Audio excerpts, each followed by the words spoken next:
Welcome students, welcome to the next session of Strength of Materials 1. So in the previous class we have started our concepts on shear force and bending moment diagrams, and for a small revision I am going again into the sign conventions and what is the definition of shear force and bending moment. Shear force is nothing but the algebraic sum of the forces either on the left hand side of the section or on the right hand side of the section, and in case of the bending moment it is nothing but the algebraic sum of the moments occurring due to the forces either on the left hand side or on the right hand side. Shear force can be indicated as SF, bending moment can be indicated as BM. And then sign conventions for the shear force. At any section, the resultant forces when they are going upwards can be considered positive. On the right side when they are going downwards, they can be considered as positive for the shear force. Similarly, when at any section, the resultant shearing force acting in the downwards on the left side or acting in the upwards on the right side can be considered as negative shear force. Okay, so these two conditions you need to remember, or directly you can remember this condition: left side upward, right side downward, the shear force is positive. And then bending moment, when you observe any force moment is causing this cup type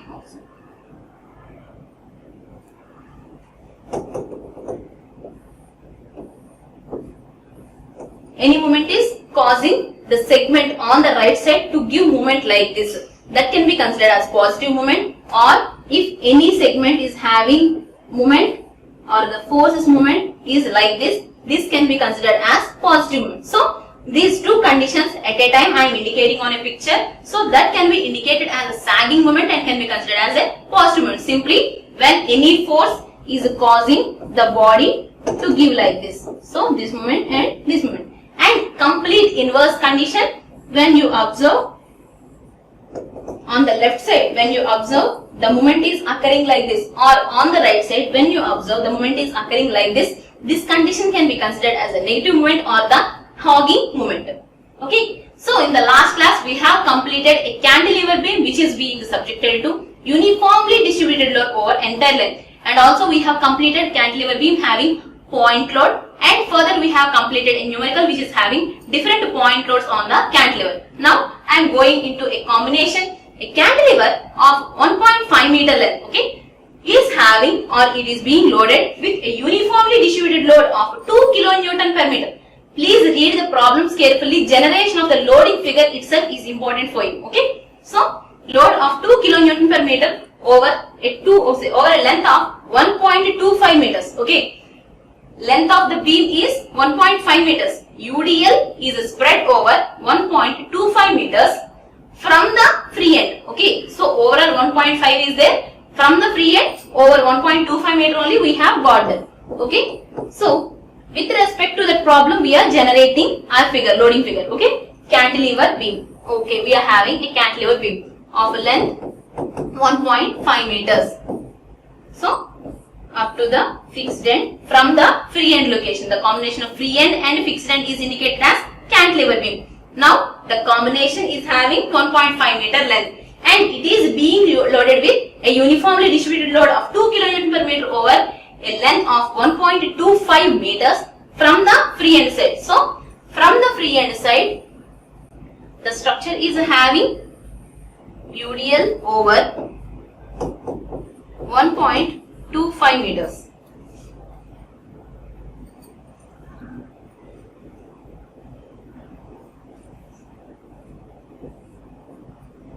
And with an intensity of 2 kilonewton per meter. Okay. For UDLs, please use this small curvy arrow. Okay, not the straight arrow. That straight arrow will be used for the point loads. And it also carries a point load of 3 kilonewtons at a distance of 0.25 meters from the free end. So, at a distance of 0.25 meters from the free end, we are having a point load action with a value of 3 kilonewtons. So, a point load of 3 kilonewton is acting at a distance of 0.25 meters from the free end. Now, draw shear force and bending moment diagrams for the cantilever. So, initially they have given length of the beam is 1.5 meter and UDL intensity is 2 kilonewton per meter and a point load value capital W is 3 kilonewton. So UDLs we use small w's, point loads we use capital W as the load indication. And we have generated this loading figure. See the figure properly. So we have indicated fixed end and free end and overall length as 1.5 meter, and then from the free end up to 1.25 meter we are having a UDL of intensity 2 kilonewton per meter, and the supports are indicated as capital A and capital B, and from B up to D we are indicating it as the UDL end location, and from that free end at 0.25 meters I am having a point load. At that I have indicated another name, that is C. Okay, so at that point I am having a point load of 3 kilonewtons. So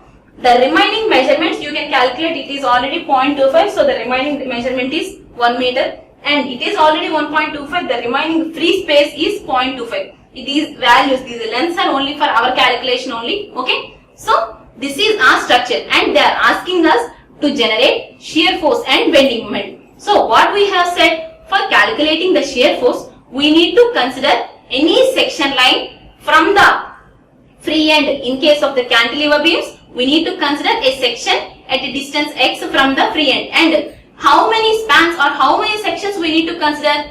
We need to consider the sections where the load variation is occurring. Okay, when I am starting from B, okay, when I am taking any section line in between B and C.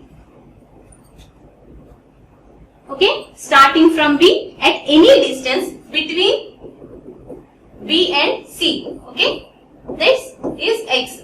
Okay, on the right side of that section line, what it is there? It is having a UDL of intensity 2 kilonewton per meter over a length of X.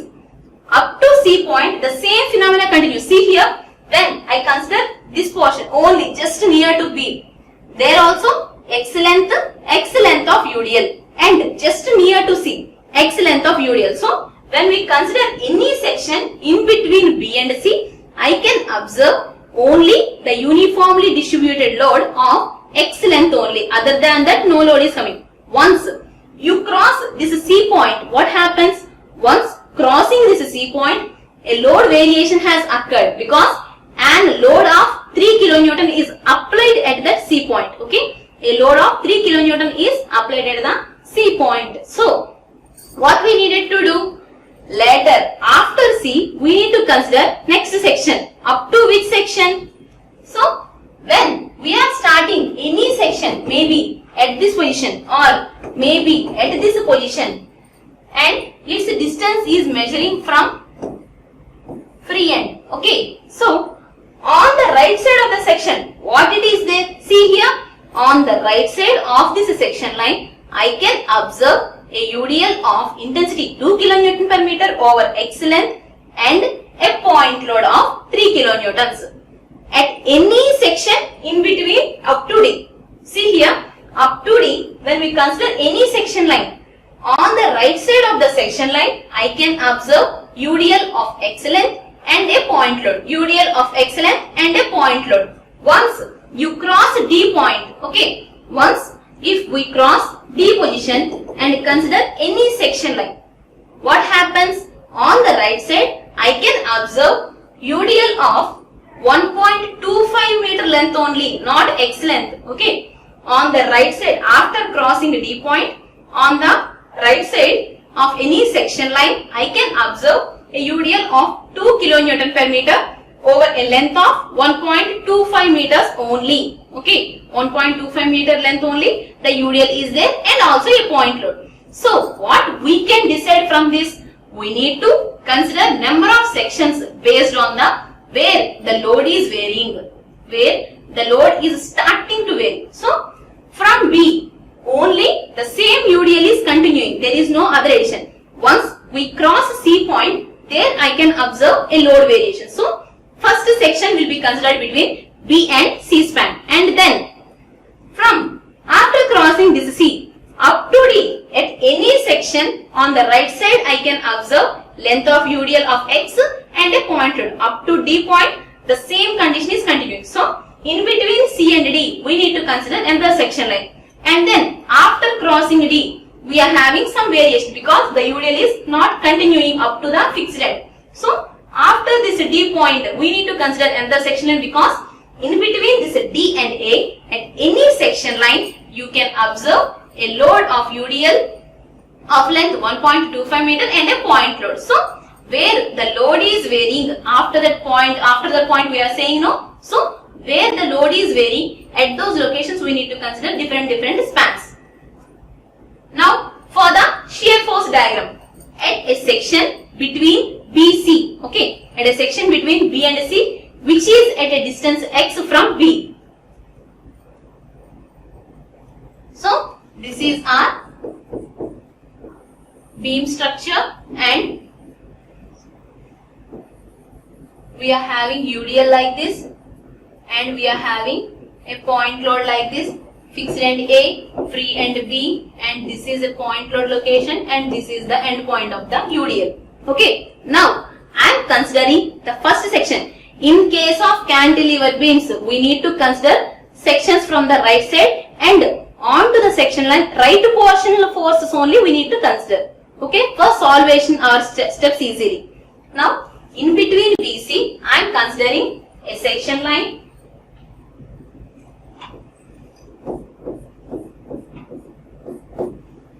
which is at a distance of x from B. So, in between we are considering a section line, it is at a distance of x from B. Okay, now we need to write shearing force at that particular section. Okay, so as we are generating shear force equation, shear force at the section is equal to summation of all the vertically upward forces either on the left hand side or on the right hand side. Okay, so at that section on the left segment is very large, so I am going with the right side section only. So on the right side of the section, summation of all the forces. So on the right side of the section, what is the force there? I am having a UDL of intensity 2 kilonewton per meter.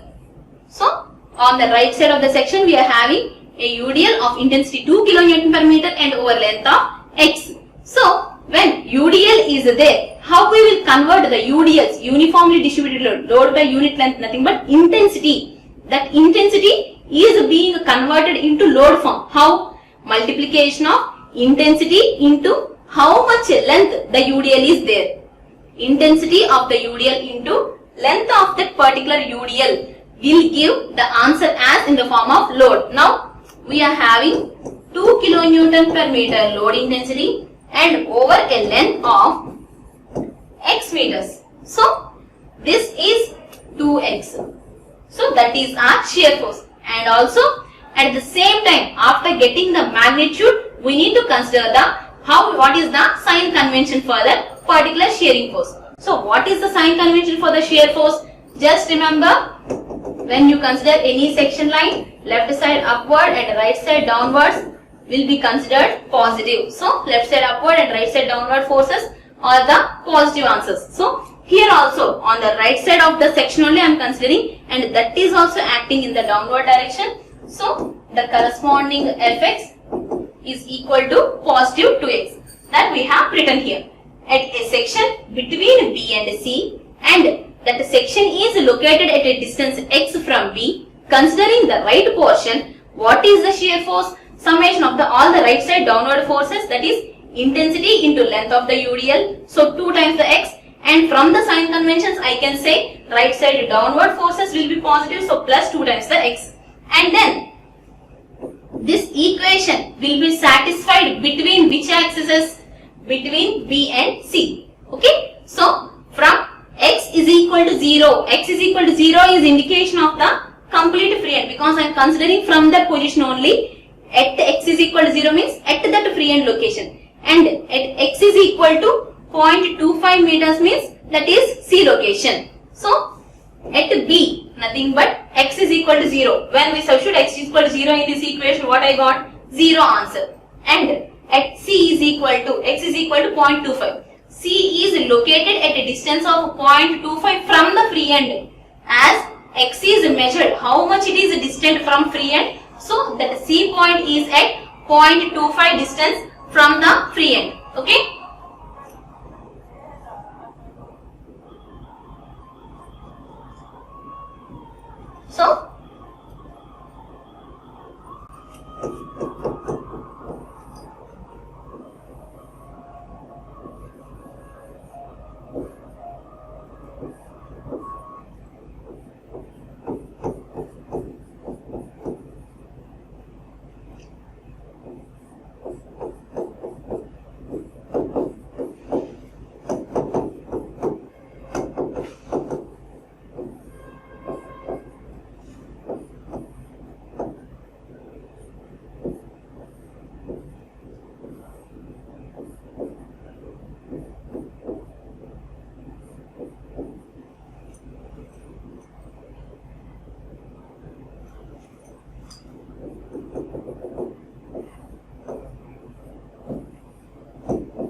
These are the conditions we are having. And on the right side at x is equal to 0, as this x is measured from right support, nothing but from the free end we are measuring x.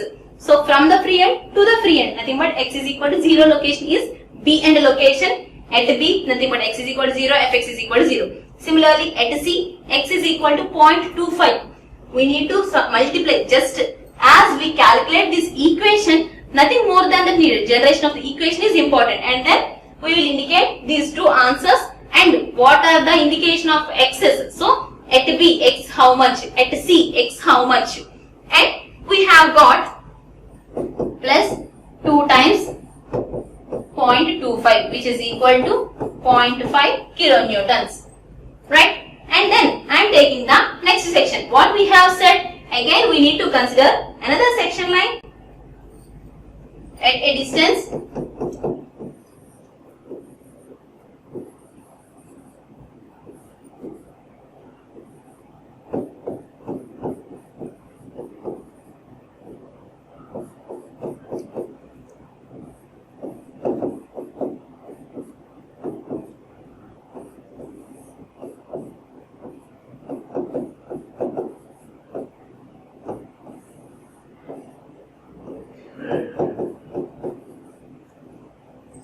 in this original case of this loading figure.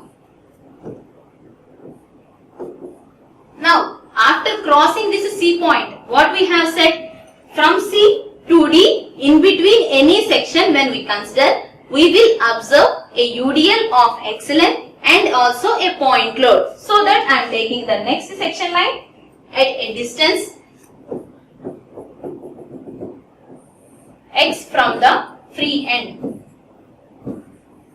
So, next section line at a distance x from the free end. So, now on to the section line, on the right side of that section line we are calculating the shear forces. Okay. Now, at a section between CD and which is at a distance x from B, we are locating. Now, the shear force is equal to, how we are calculating the shear force? Shear force is nothing but summation of all the right hand side forces. Okay, summation of all the right hand side forces or summation of all the left hand side forces. As that is simple for us to go with the right side. So, section line, right side's forces summation only I am taking. So, intensity into length of x, 2 times x.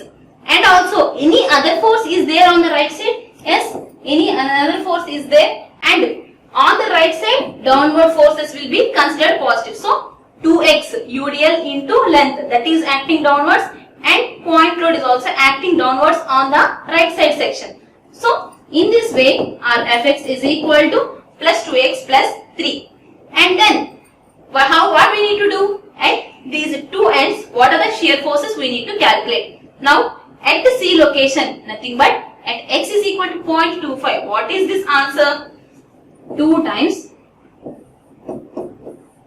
0.25 plus 3. So, which is equal to 0.5 plus 3, which is 3.5 kilonewtons. And then at a D location, how much it is distant from B, how much D is distant. So, see here, x is calculated always from the B end only. Don't think these two measurements. So, from the B end, how much D is distant? From the B end, D is at 1.25 meters. So, with x is equal to 1.25 meters, 2 times 1.25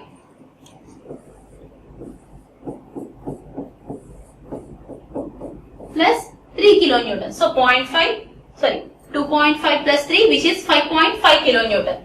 This one, this answer. So in this way I have calculated shear force. And then for the next section line, again we needed to take the loading figure and a section. These many times I am drawing this loading figure only for giving you clarity. It is already there with your question papers when you are going for the exam. So no problem for you. But possibly write it on the rough paper.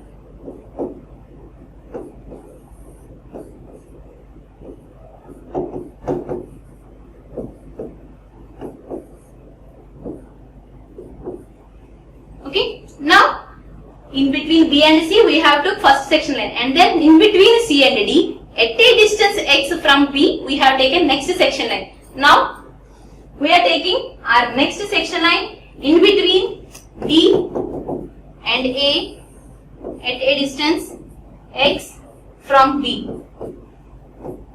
So, at a section between D and A at a distance x from B. Now, what is the shear force? Shear force is summation of all the right side forces. So, Fx is equal to, on the right side, what are the forces they are having?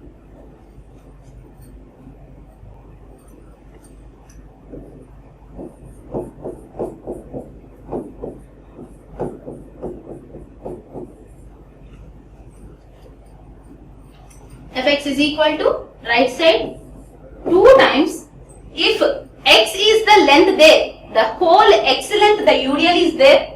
No, after crossing the D, UDL is not there. So, how much is the load due to the UDL?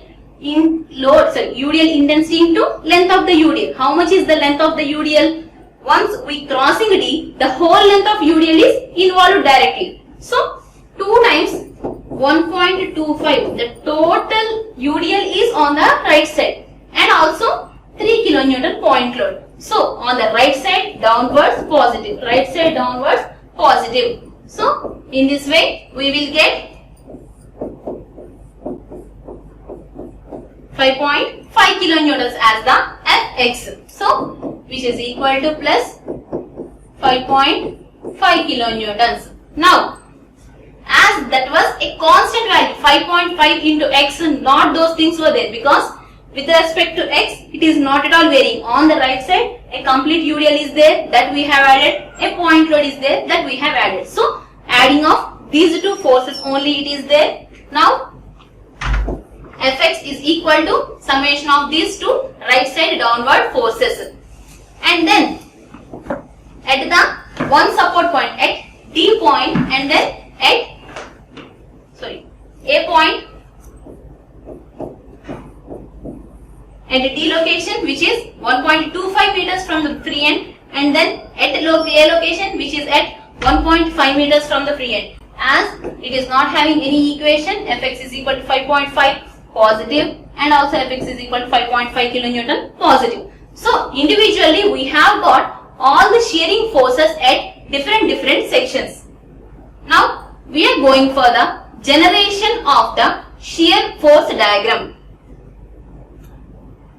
So, initially I am starting with a baseline, and then I have indicated A, B, C, and then to D. Okay, these corners we have indicated. When we are doing with the loading figure, we can draw directly. And then, and in the first section, what I have got from the first section, at B, shear force is equal to 0. At C, shear force is equal to 0.5 kilonewton.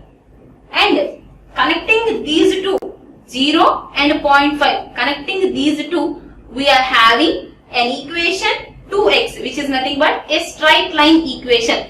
Connecting 0 and connecting 0.5, a straight line will be used. So, from 0 and at 0.5, we will use a straight line. And then, when we are coming to CD, see here, in CD section, at C point, okay, in CD section, at C point, I have got 3.5 kilonewton, and then at D point, I have got 5.5 kilonewton, 3.5 and 5.5. Needed to use these two, and the connecting equation is 2x plus 3. Again, a single degree straight line equation.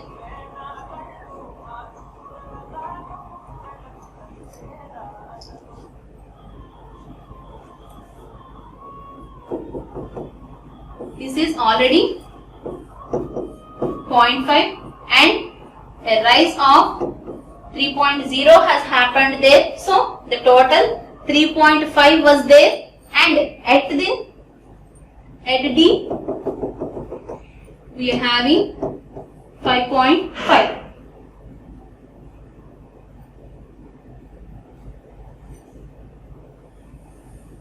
with this point to this point. I am indicating with a straight line. As already 0.5 is there and an addition of point load 3 meters is there. So addition of 3 kilonewton was there, right? So with a sudden rise, the addition of point loads will be indicated with a sudden rise. Okay. So addition of those point loads with a sudden rise is indicated here and we are giving in this way. And then in between D and A. So in between DA, shear force at D is 5.5 kilonewton. Shear force at A is 5.5 kilonewton only. Now, shear force at D and shear force at A is 5.5 kilonewton only.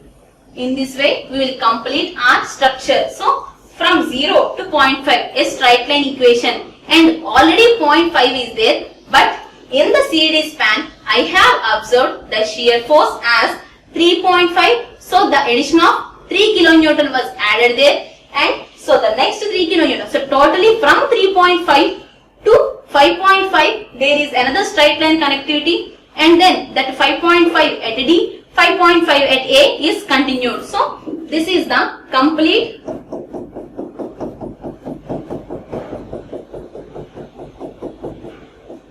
only the interior portion is indicated like this. Only for giving the heights only I am indicating there.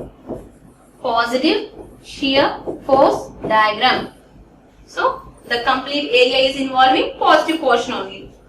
Now see the original picture. With respect to loading picture, we are giving all the indications of the corners A, D, C and B. And then from B to C we have started a 0.5 rise, 0.5 kilonewton rise, and connecting these two we have indicated a straight line. And then from C, at this 0.5 location, I have added another 5 meters. So, another 5 meter was reached like this, and then from the total of 3.5 meters, from baseline to this position, that is totally 3.5 meters. From that 3.5 meters, we have connected to 5.5 meter, which is at the D location. Okay, connectivity is a straight line, and then from 5.5 to 5.5 with the same condition. And the height is 5.5, the total area is positive, and it is indicated as the shear force diagram. Okay, now we are going into the bending moment diagram. Same like the shear force only, here also we need to take sections. When we have got enough clarity in the shear force diagram, bending moment diagram generation is very simple. Okay, so when shear force diagram is okay, bending moment diagram is even more simpler.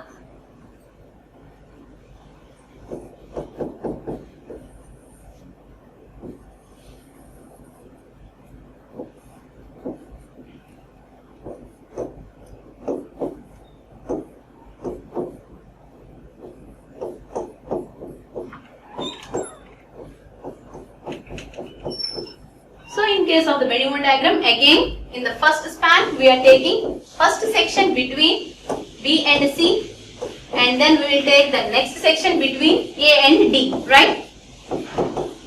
So firstly I am taking our first section line between B and C, and which is located at a distance from the free end, which is nothing but the B location. So consider any section between B and C and which is at a distance of X from B. So we are considering that section line. Okay. So we are drawing that section line's indication, which is at a distance X from B. On the right side, what are the forces involved? We need to consider that force into perpendicular distance. That is but the moment we need to calculate. Now, force into perpendicular distance. How the UDL is converted into force? Mx at that particular section is equal to summation of the moments of all the forces either on the right hand side or on the left hand side. As on the section right side is easy, we are taking that portion only, and we are having a UDL of intensity 2, and that intensity is converted into load when we multiply with how much it is length. So 2 times the x is the load conversion. Now I need to write moment answer. How I will write moment? When we deal with UDLs, we need to write the total UDL is being concentrated at center of gravity of the UDL, nothing but at the location of x by 2. Now we need to write the perpendicular distance between the section line and center of gravity of the UDL. So which is x by 2. So the overall UDL is acting at the center of gravity of the UDL, and we need to indicate that center of gravity location from the section line. The remaining perpendicular distance is x by 2 only. So this is multiplied with perpendicular distance. This 2 into x is load. UDL into length of the UDL is giving as load, and into perpendicular distance can be indicated as its perpendicular distance. Now see here, as we have already said in our points, cantilever beams will always have hogging type moment. So this type of moments will occur. See here, when this section line is there and the beam is there and it is having the load, and it is converting the beam in this hogging or the negative moment shape only. So the negative moment will occur. Okay, so this is our mx equation. So the mx is involving minus 2 into x by 2, intensity into length, UDL load value, and from the load action point into perpendicular section distance between the two values. Okay, so load acting point and the distance from the section line, minus 2x square by 2, which can be indicated as minus x square. So minus x square is the mx equation. What we need to do, as we have said, we have considered the section between B and C. We need to calculate what is the bending moment at B, what is the bending moment at C. So at B is indicated in the form of from free end x is equal to 0 location, mx is equal to minus x square 0,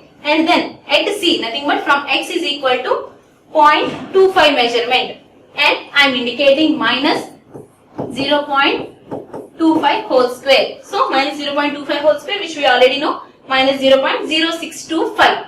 As it is the moment value, here I can indicate force into distance. See here, 2 kilonewton per meter into x meters into x by 2 meters. Finally, I have got minus x square kilonewton meter. This is my answer. So minus 0.0625 kilonewton meter is the unit for the moment. So in this way we have to section line in between B and C. Similarly for the next force, okay, for the next section where we need to consider in between C and D. See here, I am taking another section line between C location and D location and considering its distance again from the free end. Okay, from the free end it is at a distance x. So between C and D we are taking the next section line. On the right side we are observing UDL of x length and also a point load of 3 kilonewton. Now we need to write the moment produced due to these two forces. How we will write the moment? Mx is equal to UDL intensity 2 and UDL's length x, and from the section line this overall x length of UDL will act at x by 2 distance, and also we are having a point load of 3 kilonewton, and the point load's distance from the section line, how much it is distant?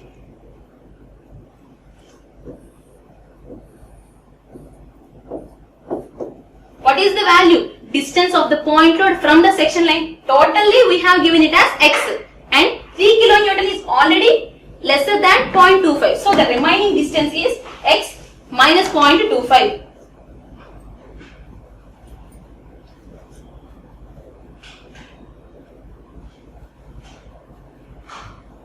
So x minus 0.25. So force into distance we have given. Now with this force into distance we need to write what is the sign convention. In the cantilever beam every load is causing this hogging moment, minus and minus. Minus 2x square by 2 minus 3 into x minus 0.25.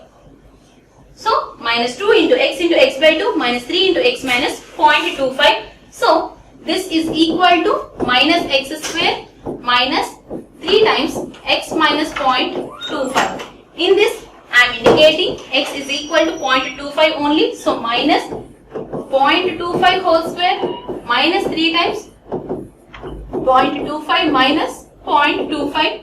So which is equal to, this will become 0. So minus 2.25 whole square only. This is my answer. And then minus 1.25 whole square minus 3 into 1.25 minus 0.25. So with this analysis, we have got the next moment value in the negative. And then in the next section, we are taking between A and D, and that is at a distance of x from the free end. So, summation of all the forces on the right side forces moments and mx is equal to onto the section line summation of the moments produced due to the forces on the right side. So, 2 kilonewton into how much is the length of the UDL? Overall x length it is there? No. Overall x length it is not there. Only it is over a length of 1.25 meters. So, 2 into 1.25 meter is the load. Now, this total load will act at the center of gravity of that UDL. So, this overall load, this UDL will act at some location which is at half of the distance. So, overall 1.25 by 2 in this way and 1.25 by 2. So, at the center of the UDL, this load will act.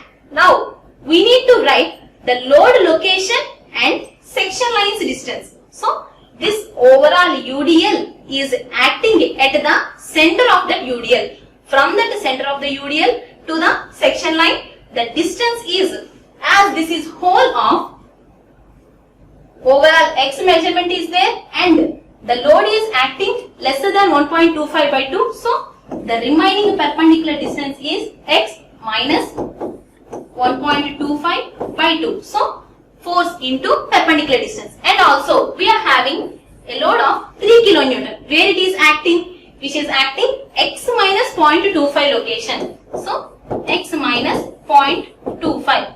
Now, the corresponding moments, every moment is causing Hawking condition only. These two sign conventions we will write. So, what we have done here, intensity of UDL into length of UDL, force came, but this force is acting at the center of that UDL. Now, from the center of the UDL to the section line, what is the distance? The remaining distance. And then another point load and its perpendicular distance. These two answers we have indicated. Now, coming into the equation, so low intensity into length and the perpendicular distance minus point load into perpendicular distance. Now, this equation is varying from D to A. So, for D and A, I am indicating what is the answer for the mx. At D, what is the distance? 1.25 is x. And then at A, what is its distance? 1.5 from the free end. So, minus 2 times 1.25 into 1.25 minus 1.25 by 2 minus 3 times 1.25 minus 0.25. So, substitution of x as it is in the above equation. I have got a moment value at the D column. And then at the next point, similarly, the same substitution of x with 1.5 value, we have got the next answer. Now, we need to generate the bending moment diagram with these all values. Okay. So, the bending moment diagram can be indicated with, as the bending moment is varying from B to C, and the generation will go into the next class as we are running out of time. Thank you for today's session. We will complete the problem in the next class.